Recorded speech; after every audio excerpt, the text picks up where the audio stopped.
If someone says they like Karl Malone, it is like, stop everything I'm doing to let them know how bad of a person he is. Halt the presses. Yeah.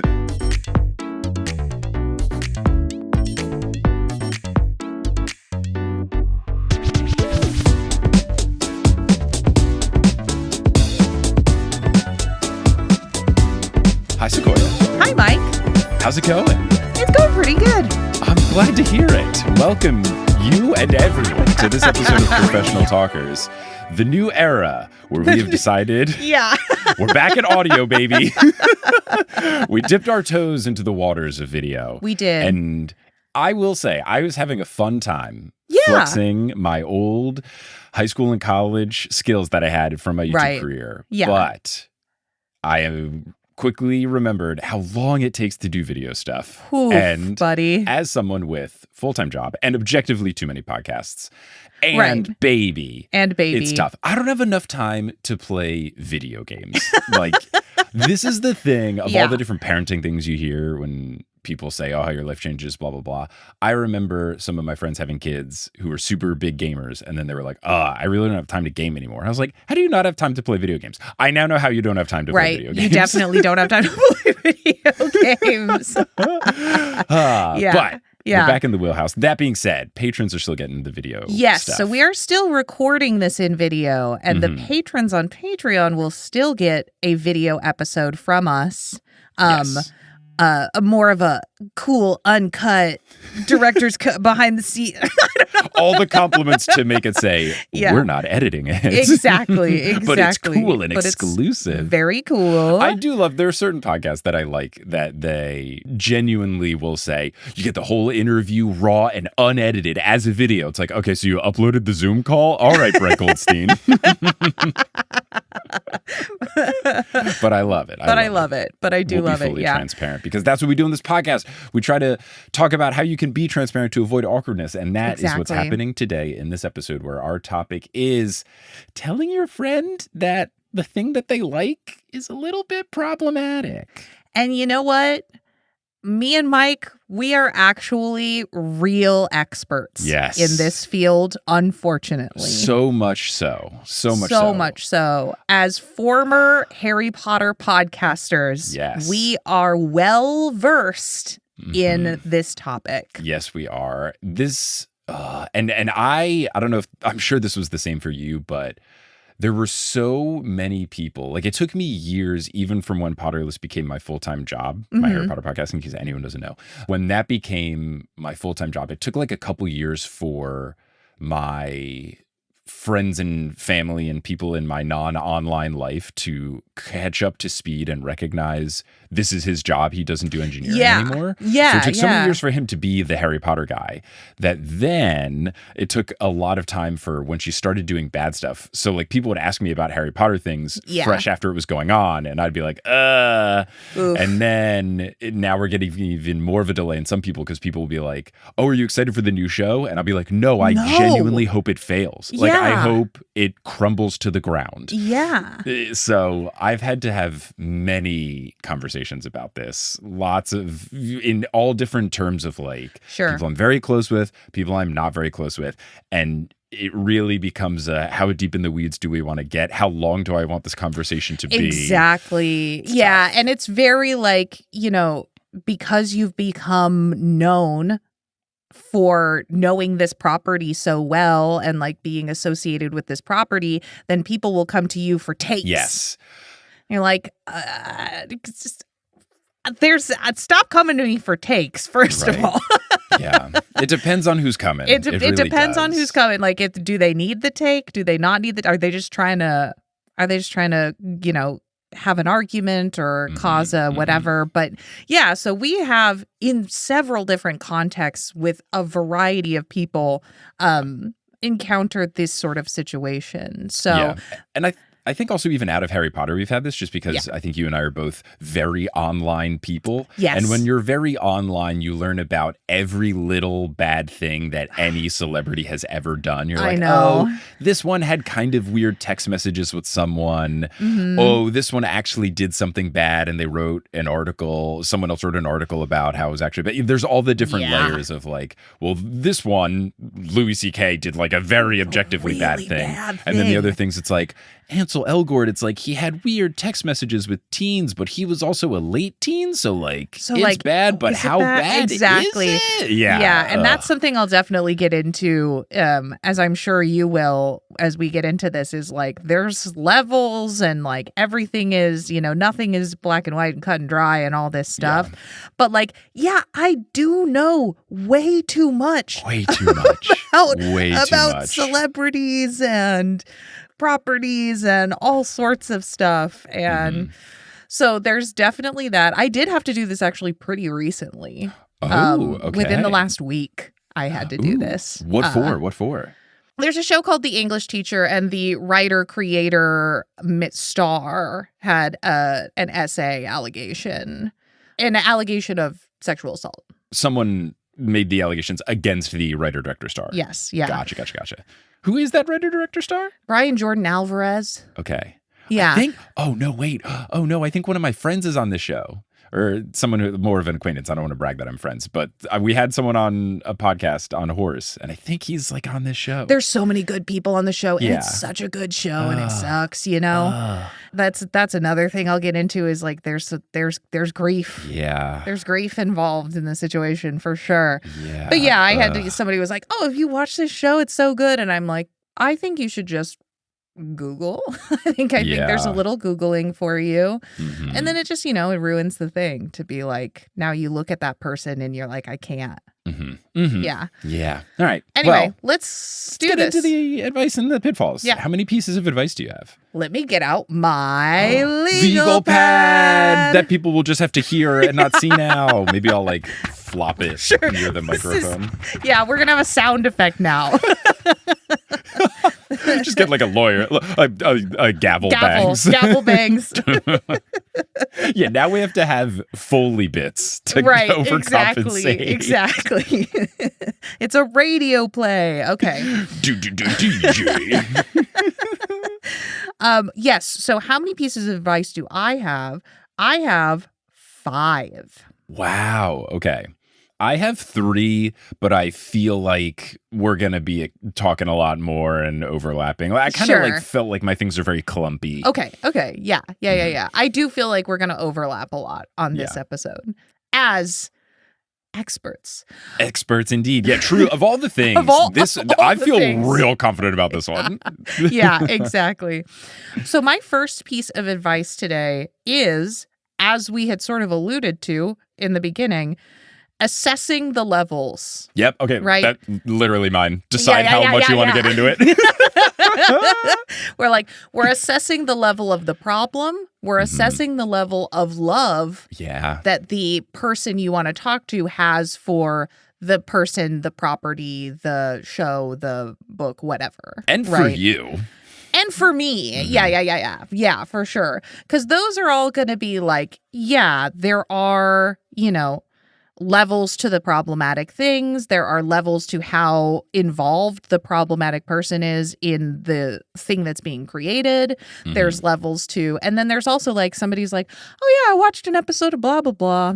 And they're like, they're not out there buying the merch and telling everybody to watch it and posting on social media, so like everything has a level, and there is a point where like somebody loves something so much and is like out there preaching it to the masses, and it's like created by or starring or giving money to an extremely problematic person, or the content itself is more problematic than your friend realizes that it is, Yeah. So I do think you have to pick your battles, as it were. 100%. For me, it's first and foremost, like you said, like how bad is what happened? Yeah. J.K. Rowling, Harry Potter, I think very important to explain that one because it's not as obvious. I think there are still a lot of people out there that don't understand what she's doing is terrible. I think Yeah. most of like And the internet extent. checked in. Yeah, the extent of what she's doing. Right. Yeah. And like the true ripple effect ramifications of legislation being passed and her Exactly. new foundation in air quotes and stuff like that. Exactly. So there's a lot of people that don't know what's up. I think you got to really understand like how bad is this thing. And then, yeah, you really, it's similar to our relative at Thanksgiving thing. You kind of have to decide, is this someone you're really close with? Like, is this a really close friend who you want to really know good and bad and what they should and shouldn't be watching? Like, yeah, then you're going to want to be like, hey, Yeah. this thing's bad. Here's what's up, blah, blah, blah. If it's a family member that you have a good relationship with, then like, yeah, talk it out. If it's a family member where this is going to open up a whole can of worms, like that's tough. Like if you already have a family member that has had a rough conversation with you about whatever this person is accused of, whether that be J.K. Rowling's transphobia or someone Sure. else's racism or someone else's sexism, do you want to open that can of worms again? Like you have to kind of think about where does this conversation go from here? And Yeah. I think deciding all of the different elements of like, how much do we want to get into this, I think is important to just kind of frame what you're going to talk about, how deep you're going to get into it. And I think that will also help with some other things like keeping your emotions in check or Sure. not making them feel bad, things that I'll get into with other advice and pitfalls. Yeah.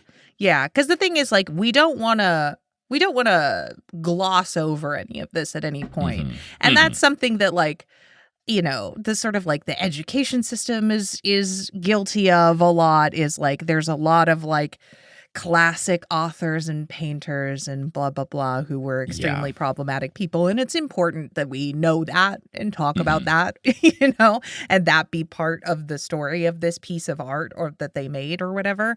But yeah, there are some battles you're not going to win. Right. Because I've also had this thing, you know, if I'm at a podcasting thing and it's more networky and someone finds out I'm doing the Harry Potter stuff and then they ask, are you going to cover the new TV show? I will give the shortest version of no, because J.K. Rowling's pretty bad, blah, blah, blah. I've also had a good strategy with this. If you want to just breeze past it and you don't really want to get into it, but you don't want to just be like, oh, yeah, and not say anything, you can just... It's not like acting snooty and condescending, but just like assume this person's already on your side and hope that they'll look it up later. So I've done this with the Harry Potter thing where some people ask about the show, I'll be like, oh, well, J.K. Rowling is an executive producer and I'm just not supporting anything she's involved in. So like, I'm not going to cover the show. And just like talk about it in a way where it's like, well, we all know that if she's involved, we shouldn't discuss anything at all. Right. And just kind of like breeze past it and then hope. Because like, I don't care about this random person from podcast company that I'm never going to talk again, but maybe they'll be like, why was that Harry Potter podcast guy so definitively anti the show? And like hope that they look into it. Right. But if my friend asks me, they'll be like, oh, no. Here's why it's bad. I will invest the time into explaining to you, my good, dear, close personal friend, why. Like you're worth me spending 15 minutes talking about. Random person who is just trying to break the ice with me.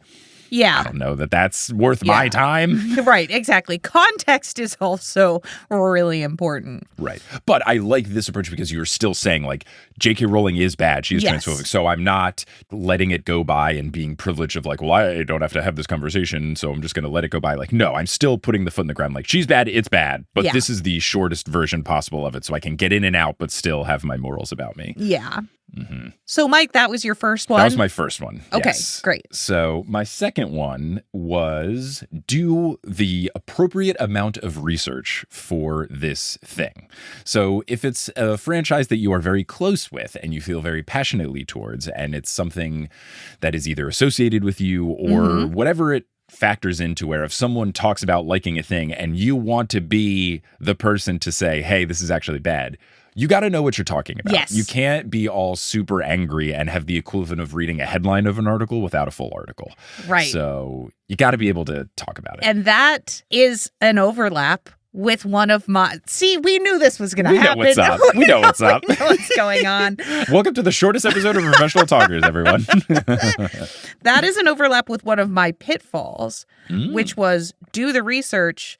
There may have been an apology for something. Yes. You have to be really in the know so that you don't say, hey, this person did this thing, you know, this person said this sexist thing or whatever. And so, like, you shouldn't watch this TV show or watch this movie or read this book.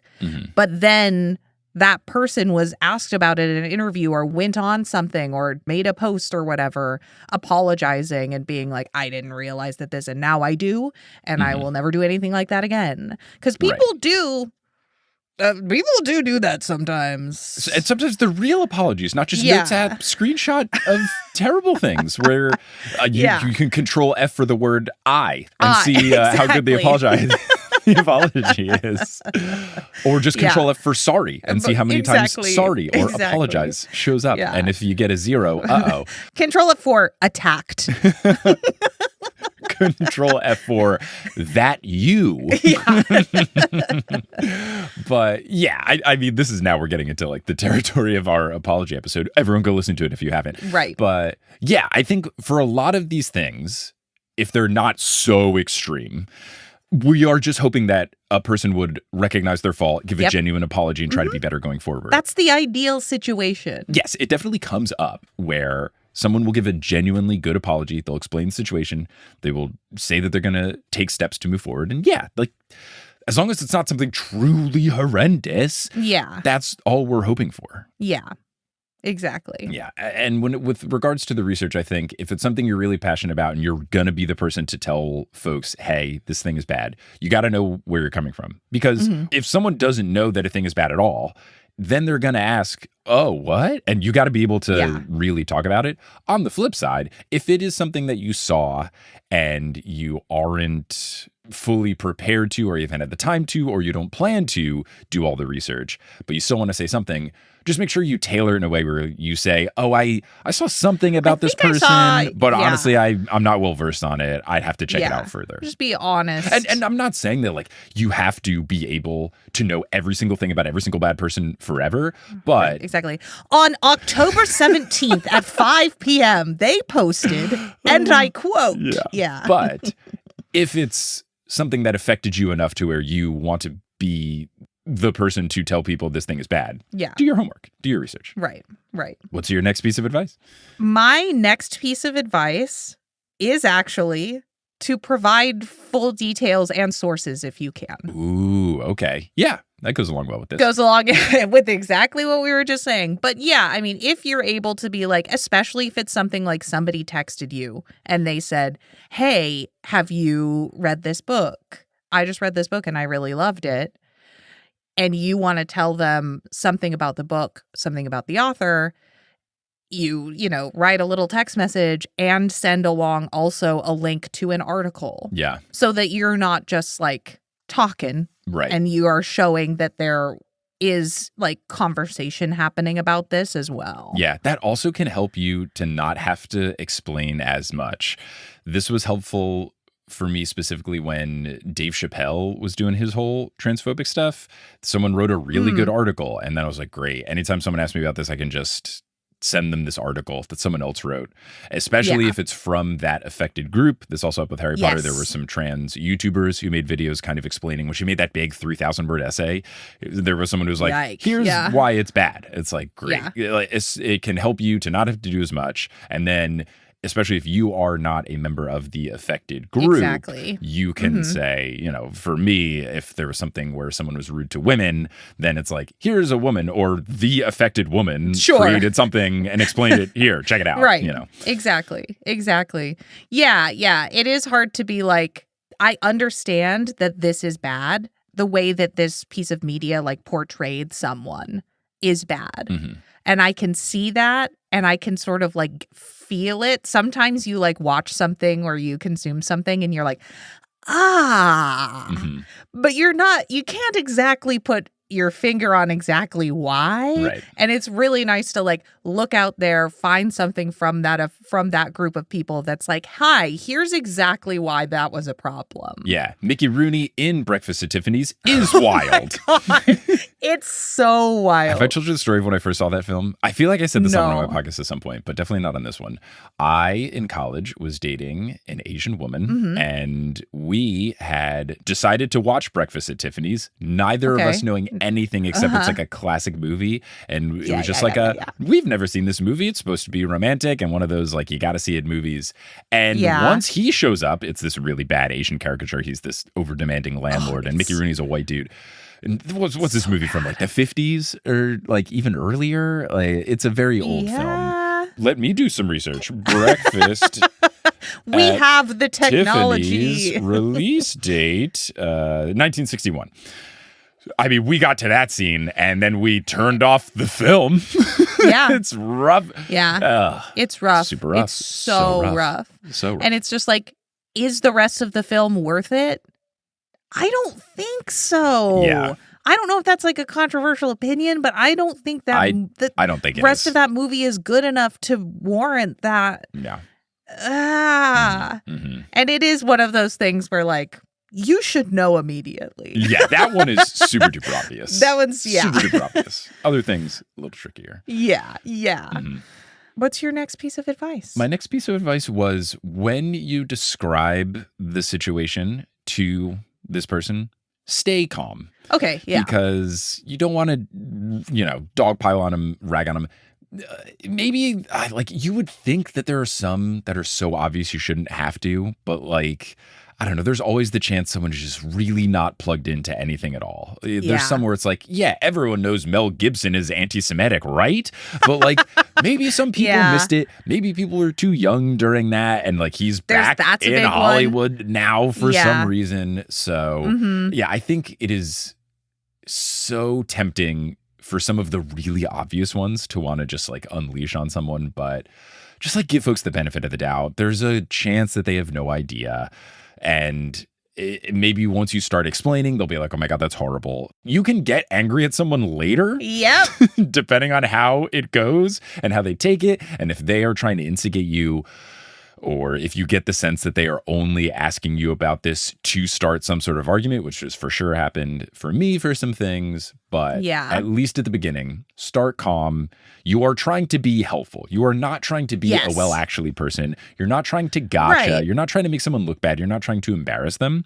You should just try and start with a place of, I am trying to help out. Yeah, I think that is an important thing that like I think I missed on my thoughts about this.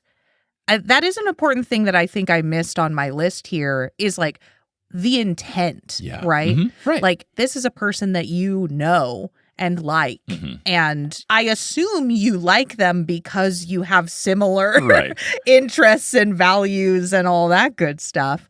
So you don't want to attack them because if you share values with them, then you assume they would probably think the same way as you do once they understand the situation, which was my next piece of advice, which is to give grace and assume they don't know. Yeah. Immediately assume they don't know. Right. And something that can help with this, if this is someone that is closer to you, or at least someone that you can surmise where they're coming from with liking this thing, talking about this thing, whatever, you can kind of get a sense, when I'm explaining to my parents why I don't use the word lame anymore. Like that's something that makes sense. They're older. They're not as plugged in. They might not be in a situation where they're going to understand like, certain groups have said that this is an outdated term. It's been used negatively, et cetera, et cetera. We can use so many synonyms to say different words. Let's just do that instead. Right. Like I know starting that conversation, like mom and dad don't know, like that's fine. So I went into it figuring like, okay, this is fine. I think it can really help you if you try to get where people are coming from. I could get a sense of when someone was a Harry Potter fan or someone who just knew I did Harry Potter stuff. Right. So knowing that person on the other end can kind of help shape your approach as well. For sure. I mean, so since that piece of advice that I just had was a little bit, again, overlapping. Yeah, baby. My next piece of advice is to offer alternatives if you have them. Yep. So you might say, oh, you know what? It does suck about Harry Potter. Have you read Percy Jackson? Yeah, dude. That helps me so much with my exact specific career arc. Especially because Rick Riordan is so nice and good at apologizing. Oh, very good at apologizing. Yes, we love to see it. Yeah. So I mean, and that can be true for all sorts of, TV, books, whatever, Right. I find that people are more receptive, if you have something where you're like, oh man, really sucks. We don't watch that TV show anymore for these reasons, but Mhm. I love this other TV show. Yeah. And like maybe there's some really great things about the people who make that or something. Yeah. Or best case scenario, whatever the problematic thing about the thing that your friend likes is, it's transphobic. Here's a really fun, cool show starring trans people, Mhm. made by trans people, you know, like Right. offering an alternative, but offering one that is like indirect. I don't want to say opposition. What do I want to say? Contrasts or Contrast. Yeah, it's like it's really highlighting whatever group was being negatively affected by that piece of media. yeah, there's a movie that does a bad job of casting white people in a role that should have gone for a person of color. Yeah. Let's instead recommend a thing that did really good with casting or was true to the Right. background of the character. And they Yeah. recognize this character comes from this background. Let's get an actor from this background. Right. I mean, that's really rare. Hollywood never does that. So Emma Stone is half Asian. she is Asian. Yeah. Alison Brie is Asian. Oh my God. Yeah. Alison Brie It's did a wild good out job there. with it. Like, she was one of the good examples because she voiced an Asian woman character on BoJack Horseman, and then once people are like, "This is Okay. bad," she was like, "Oh yeah," ooh, like, and I'm pretty sure her approach was like, "Oh, I didn't think of that, and I totally should have. I apologize." And I don't know Yeah. if she like. I don't know if she stuck with the role. I don't know the follow up. See, I don't know the full research. Again, but my yeah. initial read on it was I feel like she handled it well, but I would have to look into it further before I told anyone to not consume BoJack Horseman. Right. Right. Yeah. Okay. Do you have another piece of advice? I didn't have one, but there's or- one thing that just didn't come up that I think should come up is just understanding the context of whatever happened, like when the thing was made, when the situation went Yeah. down, because there's a lot of different things, you know. A lot of old painters were bad, but like so They were were bad most men back then. So it's Yeah, they like were- I don't they know were if we bad if we men. did every Renaissance painter that had a weird thing going on with women, like I don't know that there'd be any paintings. I don't think that means we can just There yada yada wouldn't. over it, but I think No, which is again like what I was saying earlier was like it should be a part of the conversation 100%. of the piece of art. Right. The piece of art, part of it is that it was made by this person who was a bad person, and we're not going to gloss over that. mhm. We're going to talk about it. Sure. I also think there's certain situations where sometimes someone created some piece of art and then went on to do something bad later. And I think it can still affect how you appreciate this media. But with Harry Potter, for example, I don't feel like people have to burn their books and delete all of their positive memories with reading them. Yep.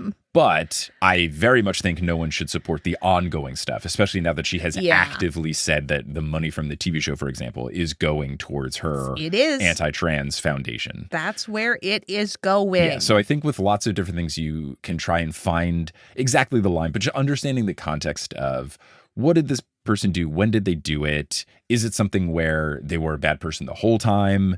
Were they bad when they made this thing that I liked? Did their bad things come later? Did they slowly become worse and worse and become more and more problematic? I think that can really affect certain things for when you're drawing the line of like what you think is worth saying you probably shouldn't consume this media anymore. Yeah. And I'm going to get into that a little bit in Pitfalls as well. Cool. For sure. Then let's go to pitfalls, shall we? I have one more piece of right. advice. Okay, cool. Go. Close out the advice. My apologies. I got. I've got one more piece of advice, and it is to allow for grief, to commiserate and allow for grief. Yeah. And I think this especially, again, listeners, did you know we had a Harry Potter podcast? I know. I know we keep I coming don't want back people to to it. get annoyed, Yeah. but it's such a perfect example. Exactly, where it's just like all very heartbreaking. Mhm. There is anger, of course, but there is also grief and there's also sadness. And if you are talking to a friend, there's, again, you're friends with them for a reason. It's because you have shared values. It's because you have shared interests. This may be a shared interest. Right. So you may have already had grief about this thing. Mhm. And so being able to commiserate with them or at least allow them space to like grieve this thing, I think is really important. Yeah. I think in a similar way, you can also because this makes me feel like giving time for something. You can also, if it's something that happens right away, you can give people time to learn the mistake. So this isn't the best example, but Snoop Dogg had a recent anti-trans thing, and then a couple days later, but then a couple days later, he was like, "Oh, my bad." Like I don't. Okay. So that's like not a great one because it feels like you should know better. But if you like an artist who does an AI thing and then they don't realize how bad AI is, and then maybe afterwards they're like, "Oh, I didn't truly understand the ramifications of using AI in art." I think like there are some times where someone does a thing and it's like, I'm going to flag this and see if maybe after enough backlash they realize what's wrong before I'm immediately like, this person is dead to me. I think similar to grief, I think if it's an ongoing current thing, like let it really develop. I think people do this pretty well, but I think just like, give it a little time. And then decide, let like, it cook a little. Okay, no, now we're past the point of innocence. They should know better at this point. For sure. All right, this person sucks. Yeah. Yeah. I did think of a good context example that's not Harry Potter in terms of the doing things later. So John Stockton and Karl Malone are basketball players. Formerly, they were. I am from Utah. Salt Lake City, Utah. So boy, do I know.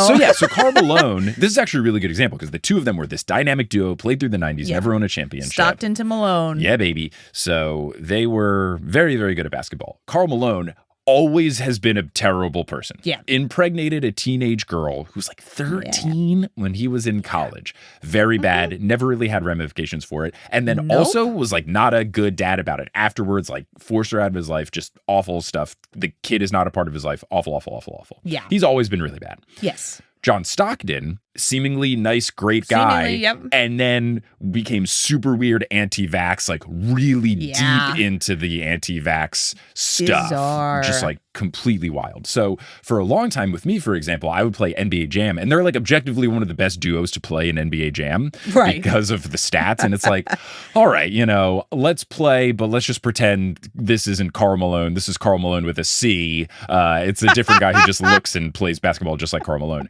And now when they're both bad, like I'm not going to cancel one of my friends for playing them. But like when I play NBA Jam, I don't play as them anymore. Like, because it's just like, now they both suck. It just like feels weird.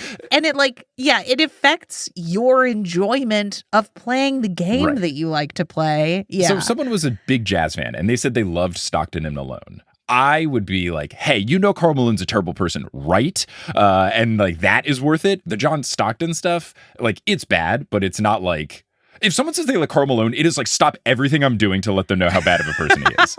Halt the presses. Yeah. And growing up in Salt Lake City, Utah, I did not know that until I was like 25. It is alarmingly not well known. Like it's getting better now and the kids are all right because like now anytime the NBA posts anything, because the NBA weirdly still like brings him to stuff. Like when the NBA All-Star game was in Utah, he was sitting courtside and all the comments on social media were like, get him away. Yeah. Gross. No. Yeah. So there's certain things like I wouldn't recommend anyone wear a John Stockton jersey now, but if someone's like, I loved watching him back then, it's like, he was from all accounts not a bad person before the COVID thing. That's a clear like fine person, not anymore. And I'm not going to hold it against you if John Stockton was your favorite player growing up because he was fine. And now he's not. Now he's not. Oh, God. The anti-vaxxers really got us. Gosh. Hi, welcome to the Professional Talkers Mid-Roll Break. It's me, Mike. I hope you're enjoying this episode. Thank you for listening to this episode. Just a few quick little updates, and then we'll take our little break for ads, unless you're listening on Patreon, where you get access to ad-free episodes, which is very fun. Or you can just be a supporter of Patreon, and then they have the RSS feature where you can put it onto your podcasting app of choice. So multiple ways to listen to the show in an ad-free format.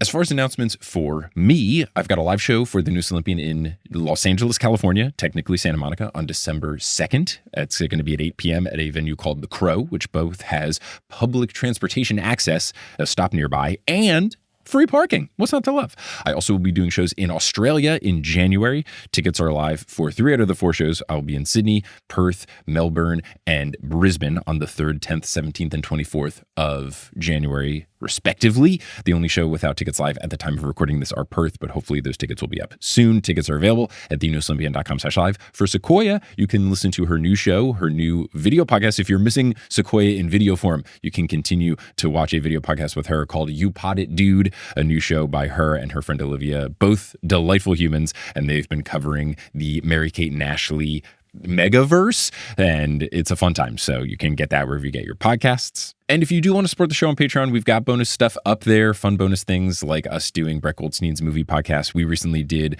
the Mike and Sequoia work lore drop, which was very fun. We'll be posting new things. I'm in talks with my old roommate. He did get back to me, and I don't know if that would be a Patreon bonus thing or a bonus thing if we took a week off for this, but he and I might have a chat about that one argument that we had. So that could be a Patreon thing, or maybe you'd put it up early for patrons. Not really sure. We're trying to flesh out that content. So if you want to see what's all going on, head on over to patreon.com/professional talkers. But now we'll be taking a quick little break for some dynamically inserted ads. And once those are complete, we will continue this episode of Professional Talkers.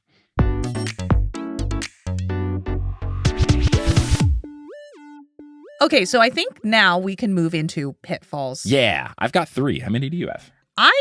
So I had 4, but we had an overlap one. Yeah. So I now have 3. Okay, sweet. How about I start us off then?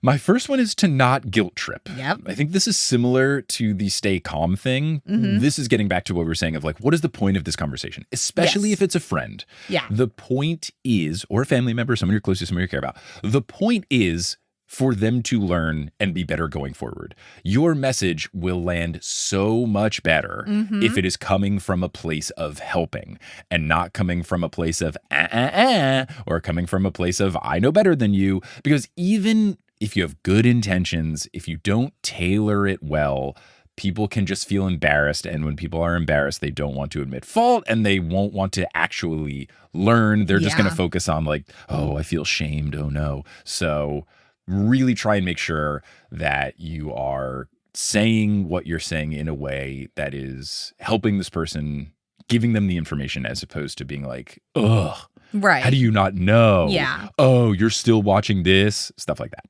That's basically the same as my first pitfall, which is like, don't go into it telling them they're bad and wrong. Yeah. Like, Yeah. It's hand in hand with, I'm assuming you don't know. Mm-hmm. And if you don't know, then of course you're not bad and wrong. You were not aware of the full situation. Right. I think this is a situation where the way to be the least awkward about it is just like over explaining. So this is similar to when I was explaining to my parents, don't use the word lame anymore. Right. And that is just like, I think when I first told them, I was like, I totally get that you guys wouldn't get this. I, as a full-time podcaster, get lots of emails from people about specific language because my job is talking and I can edit my stuff. Me being particular about my vocabulary is really important to me. So I'm really plugged into this. Yeah. Here's what I have learned from some other folks. Yeah. Here's what I've learned from folks who need assistance walking about why this is not the best word to use. So doing all that context, that kind of clears all the air of, this is why you might not know, and it's okay. This is why I know more about it. Here's the context. Now let's get into it. That just like really levels the playing field. Yeah. And it's not a you should know better. It's more of I know better and here's why. And let's all get on the same page now. Right. Exactly. Again, assuming that they're going to want to get on the same page as you because they're your friend and you're the same in many ways. Okay. So I guess my second pitfall, there's not a one size fits all approach to how you deal with problematic media or people or whatever it may be. Right. Like we've been saying, there's like nuance to the thing.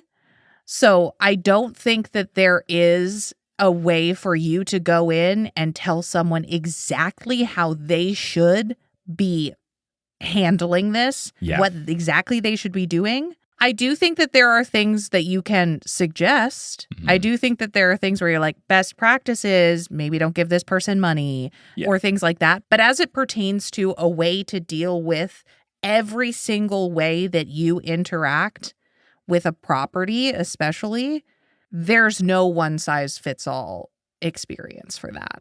Yeah, I think this is something a lot of people just try to throw around, separate the art from the artist, which you can do in some instances, but you can't in others. I think you can do it for things when it's older media, or if it's like, things yeah, where the person who made this was bad, but also they are actually dead. Right. What comes to mind for me is like Dr. Seuss. Like, yeah, he had some racist drawings in some of his books, but like overwhelmingly the books have good messages. I would assume this is when I got to do more research of Roald Dahl, because I know he's tough. I've heard that, but I also have not done a lot of. I want to say anti-Semitism, as is often the case, right? With old people for sure. Yeah. But the big thing there is I am also like not. I read some of his books as a kid, but I am not like plugged in. I know more about Dr. Seuss, both in the books and like the things that he did wrong.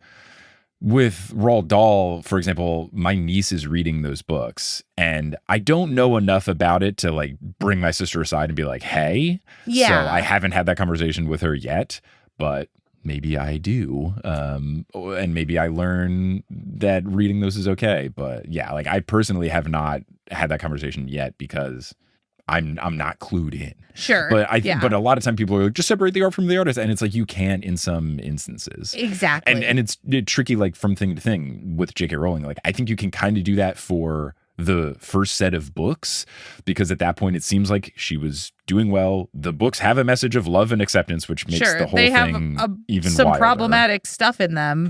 Right. 100%. But now with the later thing, like you can't separate it because she has said the money is going to the bad. Like now the art and the hate are intertwined. Exactly. So you can't separate it. So yeah, I think a lot of people try to just throw that phrase around, and I don't think it's a one size fits all approach like you're saying. No. Yeah. And it's like, okay, there's a movie from the 90s that didn't age well. Most of them didn't. Right. But you're like, oh, and I own the DVD or whatever, and I love it, and I have a nostalgia for it, and I watch it or whatever, you know? So, and then some other people might be like, okay, well, that's fine because you own the DVD already, and, you know, there's no money going anywhere, or like you're not like showing it to a bunch of people. You're not like propagating it in any way. Right. So, yeah. So I do think it's like, it's just nuanced, and you just have to take it situation by situation. Yeah, it's tough. Another one that comes to mind is music wise. I think also with this, it depends. Like, what was the vibe before? Like, I would not. I have not listened to R. Kelly ever since the like more in-depth allegations came out. And I would genuinely judge anyone that still does, because wildly, the joke for a long time with R. Kelly was, ha, he pees on girls. Like, that was just like a joke, and no one's, and like, I'm at fault. Like, no one stopped listening to him. It was just like, oh, he does this weird thing.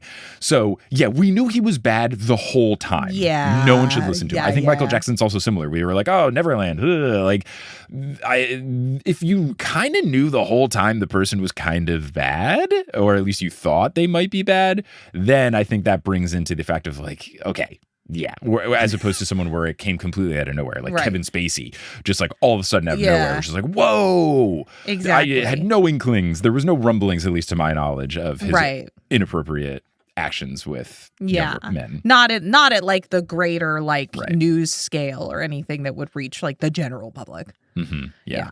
It's also tricky when with a movie, if it's like one person who has a small role is bad and then everything else is cool, then it's just like, all right, maybe you don't have to, you know, stop watching it because this person had a cameo and they suck. Yeah. With movies, it's more like directors, writer, creator, lead star. Yeah, that would get to me. But there's just like, there's so many people who work on a movie, you know? There are. So I think maybe then the pitfall is actually accepting that there is nuance and like being okay with the fact that there is nuance. Yeah, totally. My next pitfall is to not ruin someone's memories with something. Yeah. I think this really comes into play, like the Harry Potter thing, because for me and you and a lot of other people, it's a really formative thing. It's the books that got people into reading. Or for me, it's an important start to my career. And there's a lot of friends that I made at Harry Potter conventions and guesting on podcasts and all this other stuff. And I don't think I have to delete all of these memories and torch all of my good feelings that I have while I was reading the books or discussing them with friends.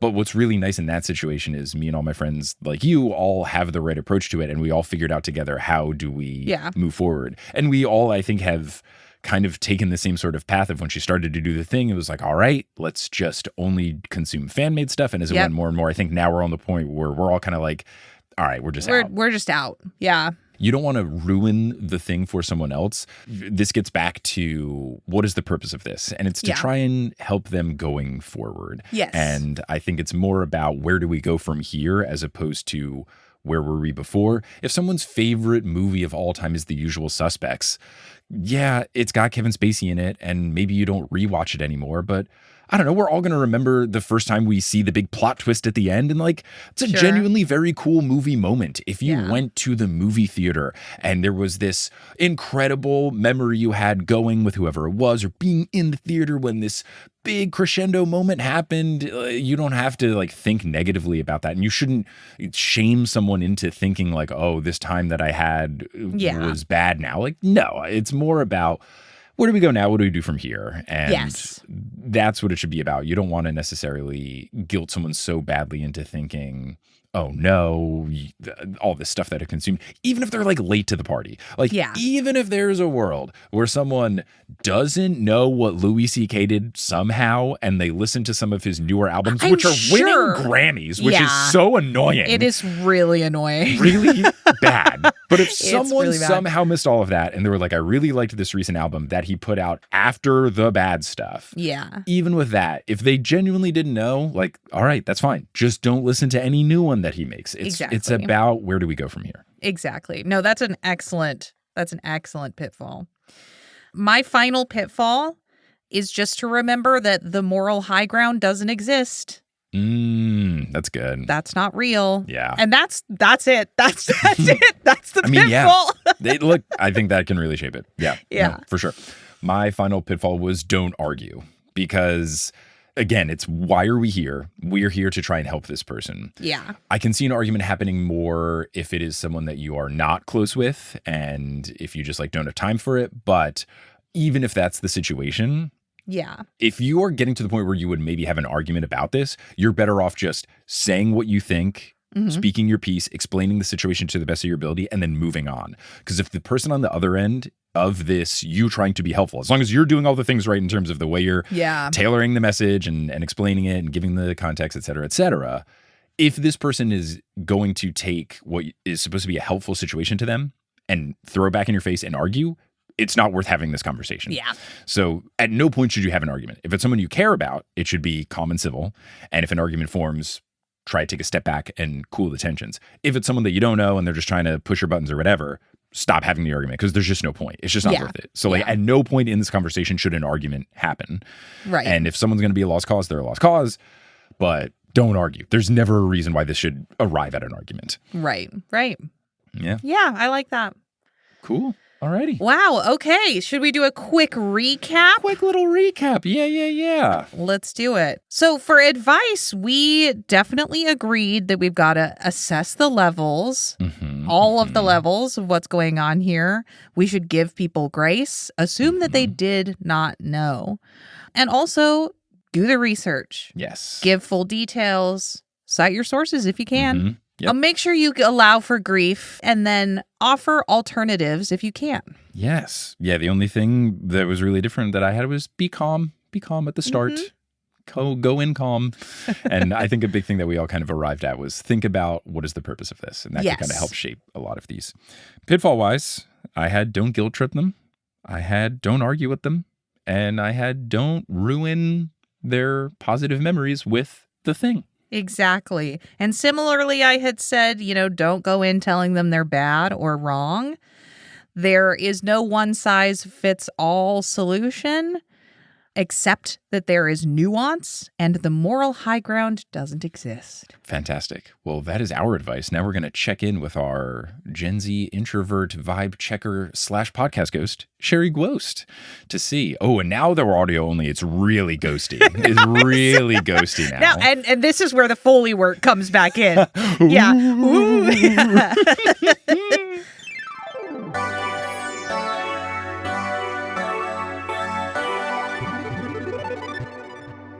All right, it's that time again. We are here with the one, the only Sherry Gwost.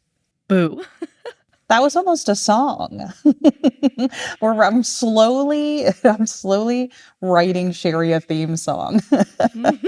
Building it out. We are now more ghostly given that it is just an audio podcast. So now it's even, your boo was like a true jump scare. People couldn't even see when you were going to boo true. them.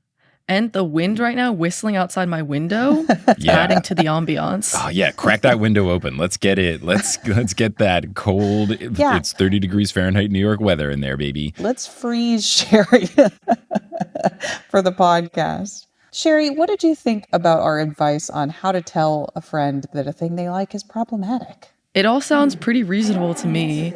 Is there something else I can help with? Sorry, that was Siri. Just keep going.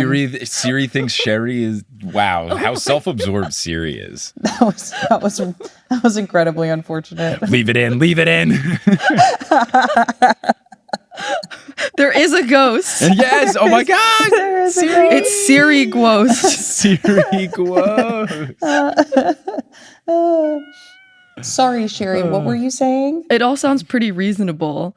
At least for me as an introvert, I'm much better one-on-one usually than in larger groups. And when you have like research to back it up, you have fallback points where you're not, hopefully, just deer in headlights. Right. Yeah. Right. I mean, do you feel like your immediate response to something like this is like defensive, or like, are you, how does it feel to have somebody to come up to you and tell you that a thing that you like is problematic? I think I do immediately go for the defensive, but I don't think this is an introvert general thing. I think this is a me specifically thing. I feel attacked when someone tells me something you like actually isn't that cool. But I think if it's something genuinely problematic, I would be receptive, because it's never good to have problematic opinions and like be staunch on that. Right. Yeah.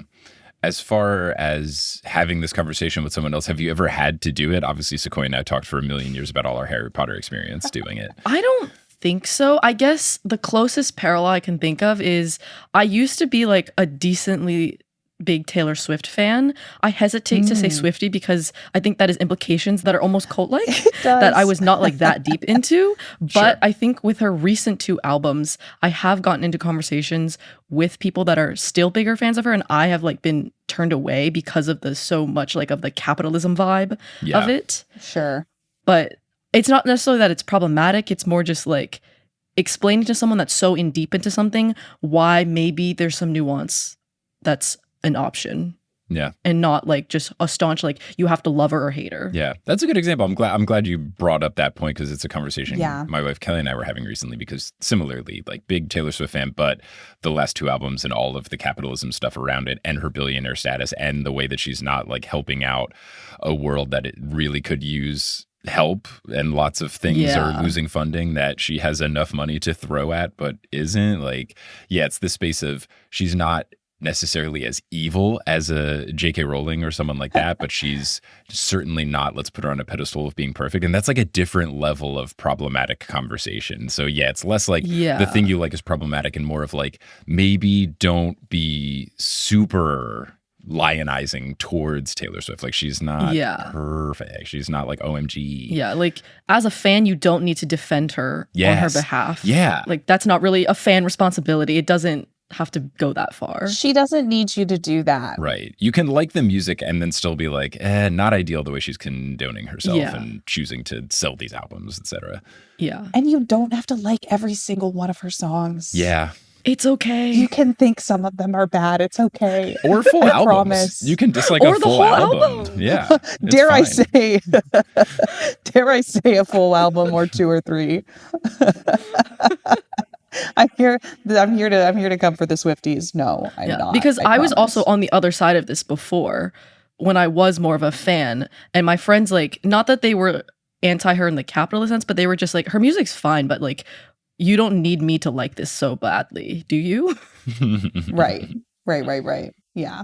I think Taylor Swift is a really good like middle ground example of what we're talking about, where you're like, maybe look twice is all I'm saying.